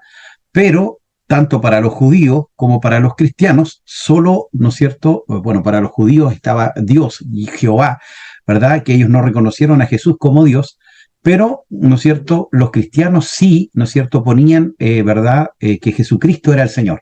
Ellos no iban a doblar sus rodillas, ¿verdad?, ante, ¿no es cierto?, el emperador que demandaba adoración. Y eso les hizo, ¿no es cierto?, ser perseguidos. Ya eso les hizo, lamentablemente, ¿no es cierto?, a ellos que la persecución fuera cruenta, porque ellos no doblaban sus rodillas ante el emperador. El otro concepto por el cual también, ¿no es cierto?, ellos fueron perseguidos es porque cuando ellos compartían la cena del Señor, recuerda usted, ¿no es cierto?, que ellos decían, ¿no es cierto?, que el cuerpo de Cristo era el pan y la sangre de Cristo era el vino. Entonces algunos escucharon por ahí que los cristianos comían la carne de Cristo y la sangre de Cristo, entonces pensaban que eran caníbales, ¿ya? Entonces también esto les trajo problemas, ¿ya? Porque no eran aceptados socialmente, porque decían, estos son caníbales, están comiendo a alguien que se llama Cristo. A ellos no sabían que era algo espiritual, que era un simbolismo, ¿ya? Y el tercer motivo también de esta persecución tan fuerte en contra de los cristianos tenía que ver con que para ellos también los cristianos eran inmorales. Y usted dirá, ¿pero por qué inmorales? Porque la hermana Juanita se casaba con el hermano Juanito. Entonces ellos tampoco entendían este lenguaje y decían, se casan entre hermanos, se casan, ¿no es cierto?, entre familiares, y eso no puede ser, ¿ya? Entonces esta confusión también hizo, ¿no es cierto?, que muchos muchos cristianos en realidad fueran perseguidos de una forma muy fuerte y muy cruenta, y por eso también, ¿no es cierto?, el apóstol tiene que escribirles y animarles y también, ¿no es cierto?, exhortarles, porque la persecución cada vez se estaba haciendo más fuerte, ya más fuerte. Entonces, queridos hermanos, algunas características también de Primera de Tesalonicenses es que Pablo recibió de Timoteo un informe favorable acerca de estos hermanos y sin embargo escribió esta carta para corregir sus conceptos equivocados acerca de la resurrección y de la segunda venida de Cristo, ¿ya? Y Segunda de Tesalonicenses, esta es la secuela de Primera de Tesalonicenses. En ella Pablo señala los varios acontecimientos que deben preceder a la segunda venida de Cristo. Ya dice, para que venga el Cristo tiene que pasar esto, esto y esto y esto. Ya, porque en Primera de Tesalonicenses ellos pensaron, el Señor viene ya, ahora sí que ya no hay que trabajar, ¿no es cierto? Y empezaron ellos a vivir, ¿verdad?, en forma desordenada. Temas ahí en Primera de Tesalonicenses: la persecución, el regreso de Cristo, la vida cristiana. Ya Pablo aplaudió a los tesalonicenses por su progreso en la fe y los instó a permanecer en el camino, a pesar de la gran persecución, y les aseguró que las pruebas que los creyentes enfrentaban por causa de su fe no eran solo acontecimientos fortuitos. Por el contrario, el sufrimiento por la fe debe esperarse. Es decir, hermanos, hemos sido llamados a sufrir por la causa de Cristo, ¿ya? Entonces, no siempre todo va a estar bien, sino que también van a haber momentos difíciles, complejos, pero lo importante es que Dios va a estar con nosotros, ¿ya? El regreso de Cristo, Pablo les aseguró a los tesalonicenses que los creyentes que han muerto serán resucitados primero cuando Cristo regrese. Ya, con respecto a la hora y la fecha de este acontecimiento, Pablo lo comparó con la llegada inesperada de un ladrón en la noche y con la llegada segura, pero a menudo repentina, de un bebé. Nadie sabe la hora, nadie sabe el día, pero de que el Señor viene, el Señor viene. Él cumple su palabra. Y vida cristiana, mientras los creyentes, ¿no es cierto?, esperan la llegada del Señor, deben llevar vidas tranquilas, reverentes, santas y productivas. Ya, es decir, no podemos quedarnos ahí esperando la venida del Señor sin hacer nada. Para motivarse, dice, y ayudarse unos a otros, y para ser pacientes y bondadosos con todos. A pesar de que una vida moral no es una condición previa para que Dios nos acepte, un estilo de vida inmoral es irreconciliable con la fe cristiana. Es decir, usted puede venir al Señor, ¿verdad?, con todos los pecados habidos y por haber. Pero cuando viene el Señor comienza a trabajar y a limpiar su vida, ¿no es cierto? Y ya no puede seguir viviendo esa vida inmoral. Eso es lo que quiere decir, ¿no es cierto?, esta vida cristiana que tiene que ver con la santidad. En Segunda de Tesalonicenses, un tema importante es el regreso de Cristo, que lo malinterpretaron, que no lo interpretaron bien. Algunos de los tesalonicenses habían desarrollado una ansiedad insana por el regreso de Cristo, y aquellos que afirmaban que este acontecimiento ya había ocurrido, los habían engañado. Es decir, algunos pensaban que Cristo ya había venido, así que no venía de nuevo, ¿verdad? Y otros que dijeron, viene tan pronto que vamos a dejar de trabajar. Pablo declaró que la venida de Cristo está precedida, ¿no es cierto?, por la llegada de la figura del anticristo, quien desencadenará una temporada de una hostilidad hacia Dios sin precedentes, incitará una rebelión popular y engañará a muchos a través de señales y prodigios satánicos o mentirosos. Será un personaje que se proclamará Dios y que se exaltará sobre otras deidades, buscará destruir la obra de Cristo y engañarán a aquellos que están pereciendo. Ya, qué tremendo, hermanos. Ya, es decir, que Dios nos libre, ¿no es cierto?, de ese tiempo tan complejo. Vigilar, dice, hasta el regreso de Cristo. Ese es otro tema importante dentro de Segunda Tesalonicenses, estar preparados, ¿no es cierto?, velando. Pablo le recordó a esta iglesia que había sido escogida para salvación a través de la santificación de Dios y que debía permanecer firme hasta el fin, aún en medio de la persecución, y debido a que Dios es quien inferirá venganza sobre aquellos que afligen a los fieles, los cristianos deben esperar pacientemente y fielmente el regreso de Cristo. Un trabajo diligente para Cristo es una expresión de estar alerta, ¿ya? Entonces tenemos que estar preparados. Velad y orad para que no entréis en tentación, ¿ya? Porque nuestro adversario, el diablo, ¿no es cierto?, como león rugiente, busca a quien devorar. Algunos títulos, ¿no es cierto?, que le han puesto a esta carta, a Primera de Tesalonicenses: afirmados en la esperanza; a Segunda de Tesalonicenses, tranquilos en la esperanza, ¿ya? Sabemos que Cristo viene, ¿no es cierto? Y eso nos da una firmeza espiritual, pero también nos da una tranquilidad, ¿no es cierto?, si estamos en Cristo, ¿ya? Y si vivimos una vida en Cristo. Versículo clave: para que sean afirmados vuestros corazones irreprensibles en santidad delante de Dios nuestro Padre en la venida de nuestro Señor Jesucristo con todos sus santos. ¿Ya? Entonces, 1 de Tesalonicenses 3:13, ese sería el versículo clave. Y el versículo clave en el 2 de Tesalonicenses es el capítulo 2, versos 1 y 2. Pero con respecto a la venida de nuestro Señor Jesucristo y nuestra reunión con Él, os rogamos, hermanos, que no os dejéis mover fácilmente de vuestro modo de pensar, ni os conturbéis ni por espíritu, ni por palabra, ni por carta, como si fuera nuestra, en el sentido de que el día del Señor está cerca. Entonces, por eso se deduce, ¿no es cierto?, que habían algunos que hablaban en nombre de Pablo y que habían dicho ya que esta venida del Señor ya había pasado, ya había sucedido.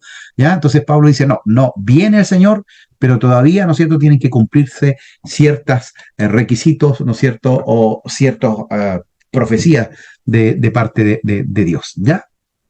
Ahora, algunos retos importantes para interpretar algunos versículos, primordialmente los retos, dice, para entender la epístola de 1 Tesalonicenses, tiene que ver con la ira venidera, esta ira que viene de parte de Dios, pero para los impíos, para aquellos que no quisieron creer en el Señor, que ellos no quisieron recibir la salvación tan maravillosa y tan grande que Dios nos ha dado. El regreso de Cristo, nos podemos decir en qué momento vuelve, ¿no es cierto? Pero sí sabemos que Él vuelve a buscar a su iglesia, el rapto de la iglesia, ¿verdad? Donde la iglesia será levantada, si estamos con vida, nuestros cuerpos van a ser transformados en un cuerpo de gloria, ¿verdad? Y podemos ir con las nubes con el Señor, ¿verdad? Y el significado y el tiempo del día Señor, que era un día de juicio, un día, ¿no es cierto?, donde Dios va a hacer justicia en contra de aquellos que han dañado la obra y el reino de Dios. Ya en 2 de Tesalonicenses, bueno, la recompensa y la retribución, ya en el capítulo 1, verso 5, dice en términos generales tales que es difícil identificar precisamente algunos de los detalles con respecto al tiempo exacto de esta recompensa para aquellos que son fieles y también la retribución para los quienes son infieles. Ya, bueno, dentro de las teologías, ¿no es cierto?, ustedes tienen escatología y ahí en escatología, ¿no es cierto?, le van a dar todo el orden escatológico, ¿no es cierto?, y también algunas posturas. Ya entre ellas, ¿no es cierto?, hay algunos que dicen que la iglesia no pasa por la gran tribulación, hay otros que dicen que pasa por la tribulación, pero está en esos 3 años y medio de paz y seguridad, y hay otros que dicen que no, que pasa por toda la gran tribulación, es decir, por ese tiempo de juicio, ¿verdad? Entonces, cada congregación o cada denominación tiene su doctrina con respecto a eso, pero hay algo seguro, es que Cristo viene, ¿ya? Dentro de lo que nosotros pensamos, ¿no es cierto? Para mi parecer, ¿no es cierto?, la iglesia no pasaría por la tribulación, porque la tribulación es un juicio para los impíos, para aquellos que no quisieron recibir al Señor, ¿verdad? Y rechazaron el amor de Dios, ¿ya? Entonces, eso tenemos que tenerlo claro también nosotros, ¿ya? Ahora, aquellos que dicen que pasa por la tribulación confunden a veces textos que están referidos a Israel, porque recuerden que Israel es el pueblo de Dios, pero, ¿no es cierto?, ahí hay un paréntesis escatológico en la gran tribulación donde Dios trata con este pueblo que rechazó al Mesías y Cristo tiene que venir a defenderlos, ¿verdad? Y ahí ellos se dan cuenta que habían matado al Señor, ¿ya? Entonces, qué tremendo es el trato de Dios, que no se olvida de su pueblo. Ahora, igual, queridos hermanos, hago este paréntesis, ¿no es cierto? Cuando oramos por la crisis que está ahí, ¿no es cierto?, en el Medio Oriente, no solo debemos orar por Israel, que sabemos que es el pueblo que Dios escogió, sino que también tenemos que orar por los palestinos. Recuerden que hoy hombres y mujeres, judíos y griegos, son parte, ¿no es cierto?, del cuerpo de Cristo, si es que reciben a Cristo en su corazón. Entonces, estamos en contra de la guerra, estamos en contra de la violencia, y por eso tenemos que orar tanto por Israel como también, ¿no es cierto?, por los palestinos, para que conozcan al Señor y también, ¿no es cierto?, pueda cesar esa guerra que está trayendo tanto rencor, tanta ira, tanto daño, ¿ya? ¿Alguien quería hacer algún comentario o simplemente se abrió un micrófono por allí? Ok, ya, entonces, retos de interpretación con respecto a 2 de Tesalonicenses, ¿no es cierto? ¿Cuál es este tema, ¿no es cierto?, de la recompensa y la retribución? Asuntos que conciernen al día del Señor, que es un día de juicio, ¿verdad?, donde el Señor va, ¿no es cierto?, con espada a hacer justicia, que impide, ¿no es cierto?, la manifestación de este hombre de iniquidad, ya que lo señalábamos que puede ser la iglesia, ¿verdad? Probablemente que el Espíritu Santo, ¿no es cierto?, que está también con la iglesia. Ahí hay unas preguntas, ¿verdad? Pero sabemos que la iglesia es luz y es sal y también algo tiene que ver con esto. Y el inicuo, ¿no es cierto? ¿Quién es este inicuo? ¿De dónde viene este inicuo? Provee material profético desafiante también para poder interpretar. Ahora, cuidado, hermano, porque se han escrito tanto y han dicho, este es el anticristo, este es el anticristo. También es muy difícil saber quién es el anticristo, pero sí se va a manifestar, ¿verdad? Y esperamos que nosotros ya estemos en la presencia del Señor, ¿no es cierto? Cuando Él se manifieste aquí en la tierra, ¿ya? Algunos temas históricos y teológicos, ¿verdad? Se ha hecho referencia, dice, a ambas cartas como epístolas escatológicas, ya porque tienen que ver con estos eventos futuros. No obstante, a la luz de su enfoque más extensivo y en la iglesia serían categorizadas como epístolas de la iglesia, porque también, ¿no es cierto?, ordena, ¿no es cierto?, cómo tiene que trabajar la iglesia, cómo también tiene que llamar a disciplina a aquellos que están desordenados dentro de la iglesia. Y hay 5 temas, dice, importantes que se encuentran allí.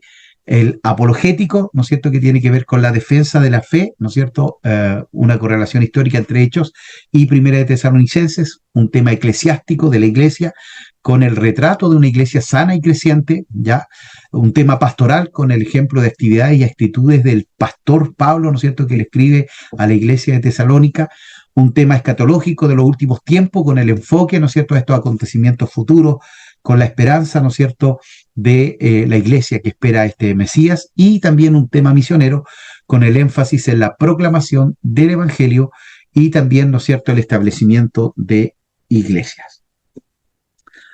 Temas históricos y teológicos de Segunda de Tesalonicenses, dicen que los capítulos 1 y 2 contienen mucho material profético debido a que el principal asunto era, ¿no es cierto?, un serio malentendido generado por los falsos maestros acerca del día del Señor o el día venidero del Señor. Pablo revela que ese día no había venido y no vendría sino hasta que ciertos acontecimientos ocurrieran, ¿ya? Entonces, nosotros podemos hacer escatología, sí, pero de acuerdo, ¿no es cierto?, a lo que la Escritura nos señala, nos muestra, ¿no es cierto?, que sucederá y que ya lo vimos, ¿no es cierto?, que era la apostasía, la manifestación de este hombre de pecado, ¿ya? Aunque es mejor llamar a esta epístola también una carta pastoral, donde el apóstol abre su corazón, y el énfasis se encuentra, dice, en cómo mantener una iglesia sana, con un testimonio eficaz, en respuesta apropiada a una escatología sana y obediencia a la verdad, ¿ya? Entonces, el testimonio, la vida cristiana son muy importantes en este tiempo para que el mundo conozca, ¿verdad?, al Señor, ¿verdad?, al Cristo que viene pronto a buscar a su iglesia. Y la escatología, dice, domina los asuntos teológicos. Una de las afirmaciones más claras de la escatología personal para el incrédulo se encuentra en el verso 1:9. La disciplina de la iglesia es el enfoque principal, el cual necesita ser considerado juntos con Mateo 18 y 1 Corintios 5, ¿verdad? Allí, para que también usted lo tenga presente, ¿verdad? Y dice, para entender la enseñanza bíblica completa acerca de este tema. Decía allí, ¿no es cierto?, verso 9 del capítulo 1, en todas partes la gente habla de la manera tan buena en que nos aceptaron cuando estuvimos allá con ustedes, y cómo dejaron de adorar ídolos y cambiaron para servir al verdadero Dios viviente, ¿ya? Entonces el apóstol Pablo está recalcando, ¿no es cierto?, esta transformación que se produjo, donde ellos eran idólatras y ahora adoraban al verdadero Dios, a Jesucristo, y que la gente se dio cuenta, ¿no es cierto?, de esa transformación. Y es lo que hoy necesitamos también, ¿ya?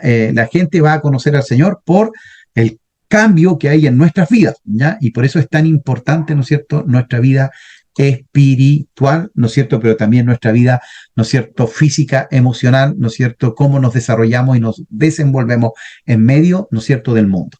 Ahora, algunas conexiones, ¿no es cierto?, con el Antiguo Testamento. Primera Tesalonicenses, Pablo les recuerda a los tesalonicenses que la persecución que estaban sufriendo de sus propios conciudadanos, ¿verdad?, en Tesalónica, es decir, que eran griegos, los judíos que rechazaron a su Mesías es la misma que sufrieron los profetas también del Antiguo Testamento. Recuerde que casi todos los profetas también, ¿no es cierto?, murieron por predicar o por hablar palabra del Señor, y Jesús advirtió que los verdaderos profetas de Dios siempre tendrían la oposición de los impíos, y en Colosenses Pablo les recuerda también esta verdad, ¿no es cierto?, que vamos a sufrir y vamos a padecer por la causa de Cristo. Conexión de Segunda de Tesalonicenses con el Antiguo Testamento. Pablo se refiere a varios pasajes del Antiguo Testamento en su discurso sobre el fin de los tiempos. Es decir, también hay escatología en el Antiguo Testamento. Con lo cual dice, afirma o confirma y concilia a los profetas del Antiguo Testamento. Mucha de su enseñanza sobre el final de los tiempos en esta carta está basada en el profeta Daniel. Ya, profeta Daniel, bueno, siempre es recomendable estudiar Daniel con Apocalipsis, o Daniel primero y después Apocalipsis, porque mucho, ¿no es cierto?, de lo que profetiza Daniel tiene también su significado en el libro de Apocalipsis. En segunda de Tesalonicenses 2:3 al 9, él se refiere a la profecía de Daniel con respecto al hombre de pecado. Ya hay 3 o 4 profecías muy interesantes ahí en el libro de Daniel que también, ¿no es cierto?, tienen un hondo y una claridad y una profundidad, ¿no es cierto?, que muchos, incluso algunos, decían es que Daniel profetizó de tal manera que no puede haber sido, él tiene que haber escrito, o alguien escribió después que sucedieron las cosas, pero en realidad sabemos que Dios tiene todos los tiempos delante de él y le mostró, ¿no es cierto?, al profeta Daniel muchas cosas que iban a suceder también en los últimos tiempos, ¿ya? En los últimos tiempos. Carácter de Dios en Primera de Tesalonicenses, vemos a un Dios que es fiel, ¿ya? Aún en medio de la persecución, en medio, ¿no es cierto?, del conflicto, Dios es fiel, está allí presente. Y también que Dios se enoja, que Dios se aira, pero no peca, ¿ya? ¿Sí? Entonces hay una diferencia, ¿ya? Allí, ¿no es cierto?, airaos, pero no pequéis, ya que no se ponga el sol sobre vuestro enojo. Dios también, ¿no es cierto?, es amor, pero también, ¿no es cierto?, es fuego consumidor, ¿ya? Porque a veces nos aprovechamos, ¿no es cierto?, del amor y de la bondad del Señor. Y en segunda de Tesalonicenses, bueno, Dios es bueno, ¿verdad? Porque viene a buscar a su pueblo, viene a buscar a su iglesia. Es bueno porque en medio de las circunstancias de persecución, Él está con su iglesia. Es amoroso, ¿verdad? Porque le demuestra su amor a través de esta misma carta, ¿no es cierto?, expresada por el apóstol. Pero también Dios se preocupa de cada uno de nosotros. Dios es justo y es recto, ¿no es cierto? Nada se escapa de su soberanía, de su conocimiento. Y bueno, por último también Dios se enoja y Dios se aira, ¿ya? Ahora, Cristo en Primera de Tesalonicenses, Cristo viene otra vez, ya que es el mensaje escatológico y por lo tanto es fuente de consuelo, ¿ya? Es decir, si algo nos mantiene hoy, ¿verdad?, es la esperanza de que el Señor viene a buscar a su iglesia, a una iglesia sin mancha y sin arruga. En su venida, dice, los que han muerto con Él resucitarán primero, luego los creyentes que aún estemos vivos y estamos vivos y viene el Señor, serán arrebatados para reunirse con los que han muerto y así estar juntos con el Señor. Primera de Tesalonicenses trata el tema de la esperanza del creyente en Cristo y en particular en su segunda venida. Pablo instruye a los creyentes a prepararse para el día del Señor porque llegará como ladrón en la noche. Por eso tenemos que velar y orar. No sabemos la hora, no sabemos el día, pero tenemos que estar preparados, ya como una novia, ¿no es cierto?, sin mancha y sin arruga, pero no es un día que los creyentes han de temer, puesto que Cristo obtiene nuestra salvación y nos guarda de la ira de Dios, ¿ya? Entonces ese día, ¿no es cierto?, para uno va a ser un día de salvación, para los creyentes, para los salvos, pero para otros, los que no creyeron, va a ser un día de juicio, donde Dios va a traer, ¿no es cierto?, su espada para juzgar a aquellos que no creyeron, ¿no es cierto?, en su Hijo Jesucristo. Y estamos terminando con Segunda de Tesalonicenses. Cristo ahí en Segunda de Tesalonicenses, en su primera venida, Cristo vino como un bebé, ¿no es cierto? Se hizo hombre, 100% Dios. Su segunda venida será distinta, pues vendrá con sus poderosos ángeles que castigarán a los enemigos de Dios y todos aquellos que rechazan la paz de Dios lograda por la muerte de Cristo. Entonces será un día de juicio para aquellos que no recibieron al Señor. Ya, por eso también tenemos una responsabilidad grande de predicarle, ¿no es cierto?, a nuestros seres queridos, a nuestros vecinos, a aquellos que están a nuestro alrededor y aún hasta, como dice la Escritura, el fin del mundo, porque hay mucha gente que todavía no ha escuchado el mensaje de salvación. La segunda carta a los tesalonicenses describe los efectos de la segunda venida de Cristo y en Primera de Tesalonicenses se revela la expectativa del retorno de Cristo y Segunda de Tesalonicenses se describe la glorificación de los creyentes en ese día, así como el juicio de Dios a los incrédulos. Nosotros vamos a tener un cuerpo glorificado y vamos a subir con el Señor en las nubes, pero los que quedaron acá, que rechazaron a Cristo, va a ser un día de juicio para aquellos que no quisieron creer en el Señor. Queridos hermanos, dudas, consultas, preguntas con respecto a primera y segunda de Tesalonicenses. Pastor, una consulta respecto a lo que estaba mencionando de Dios es amor y fuego consumidor. Ese es un texto que por lo general, lo que yo tengo entendimiento, siempre ha sido un texto fuera sacado de contexto, porque el fuego purificador que habla es un fuego de purificación, o sea, habla, si no me equivoco, en el contexto de este mundo que va a ser transformado, va a ser consumido para algo nuevo. Sí, es que también en ese día, ¿no es cierto?, también va a ser un día de juicio, va a ser un día de ira del Señor. Por eso nosotros, claro, vamos a ser llevados, arrebatados, ¿no es cierto?, y vamos a disfrutar de la gloria, de la presencia del Señor. Fue purificado también la tierra, pero acá viene juicio, va a haber juicio para aquellos que no quisieron creer. Sí, lo tengo clarísimo eso, pastor, pero lo que pasa es que cuando toman ese texto y lo hacen así, que Dios es amor y fuego consumidor, es un texto que no está en la Biblia, está por separado y que tiene distintos contextos. A eso me refería. ¿Me entiende? Es exactamente lo mismo que dice usted, pero el tema es que se toma mal, porque yo creo que dice la palabra de Dios que Él nos sacó de las tinieblas, su luz admirable, para que anunciemos las virtudes. Y por lo general el pueblo de Dios no anuncia las virtudes, siempre anuncia juicio. Por eso que le estaba haciendo la pregunta respecto a ese texto, porque ese texto no está en la Biblia. Muy bien, sí, hermano, muy bien, sí, porque en realidad, bueno, lo conversamos, me parece, hace unas clases atrás con respecto a eso, que lamentablemente como iglesia nos hemos vuelto más, ¿no es cierto?, juzgadoras, ¿no es cierto?, y hemos juzgado y hemos dicho, viene esto, el juicio contra ti y todo eso, pero no, el evangelio son buenas nuevas, son buenas noticias. Es decir, es verdad, si estamos lejos de Dios, ¿no es cierto?, y separados de Dios, nada podemos hacer, ¿verdad? Nos espera una condenación, pero hay una salida, y esa salida es Cristo. Él es la vida, Él es la verdad, Él es el camino, y nosotros debemos enseñar y predicar, ¿no es cierto?, que hay esperanza, que hay salvación. Y que sí, al final va a llegar un tiempo también, ¿no es cierto?, donde el Señor va a poner, ¿verdad?, y va a hacer esa espada de juicio para aquellos que no quisieron creer en Él, ¿verdad?, y eso va a ser muy lamentable también. No sé si alguien más tiene, acá me dice, no ninguna, todo claro por acá. Gracias, pastora Jacqueline.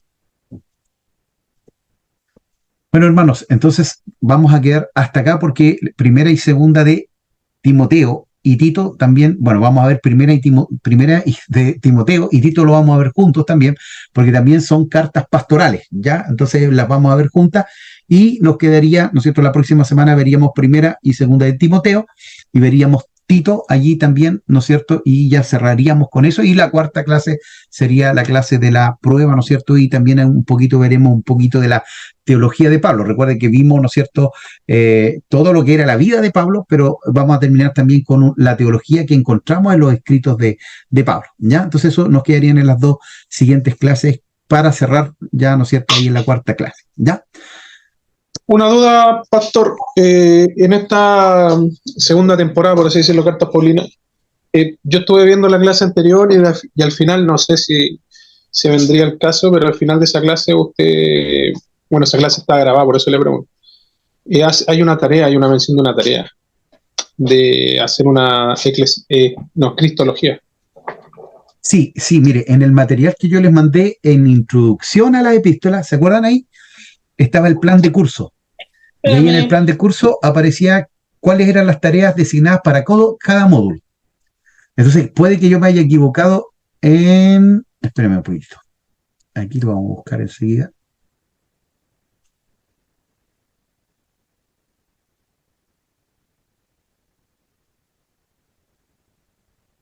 Vamos a abrir acá el material y ahí vamos a ver. Que me deje compartirles el...